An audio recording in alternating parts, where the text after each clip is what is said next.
El padre Vittorio Pascasio Marsili, Sociedad de San Pablo, en 1951, desde Chile escribe a Madre Lucía Ricci, pidiéndole la presencia de las pías discípulas para el servicio sacerdotal, porque estaban aumentando en miembros y se tenía la esperanza de futuros sacerdotes.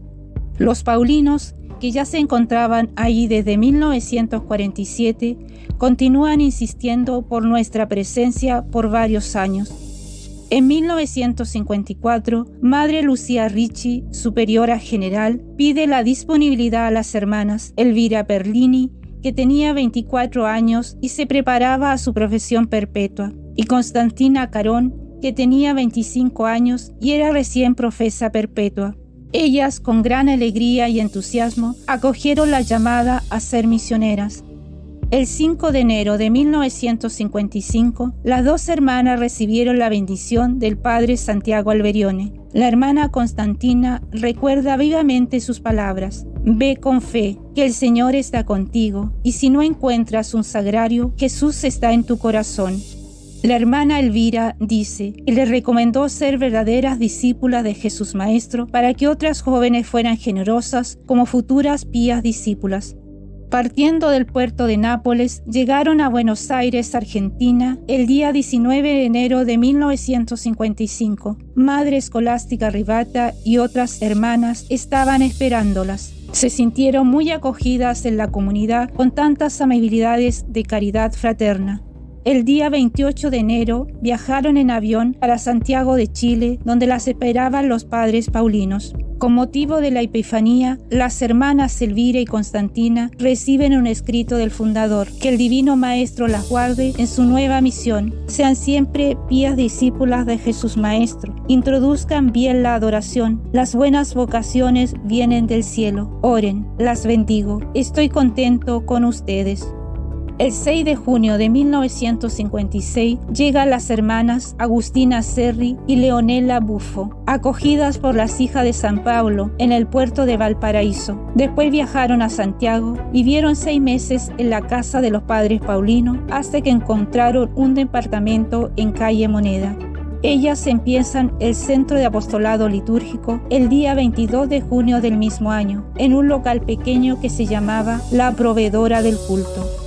En 1959, Madre Lucía Ricci visita a nuestras hermanas, dándoles todo su apoyo y animándolas a perseverar en la misión iniciada.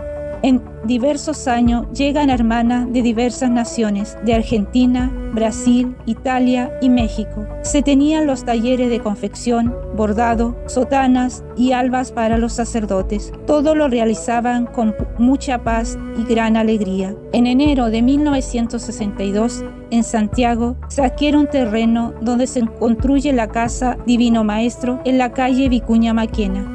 Enseguida comenzaron a llegar las primeras vocaciones. Las hermanas fueron invitadas a Concepción, donde conocieron a Marta Matamala y María Isabel González Valenzuela, que con su primera profesión, el 25 de marzo de 1965, se convirtieron en Hermana Lucía y Hermana Lourdes. 2 años más tarde se unió a la comunidad la hermana Paulina Matamala.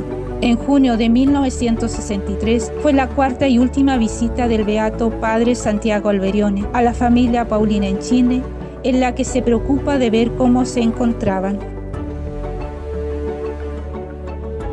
El 25 de marzo de 1988 se inauguró la Casa del Clero en Concepción. El arzobispo Monseñor José Manuel Santos y Monseñor Alejandro Goix invitaron a nuestras hermanas para atender a los sacerdotes enfermos.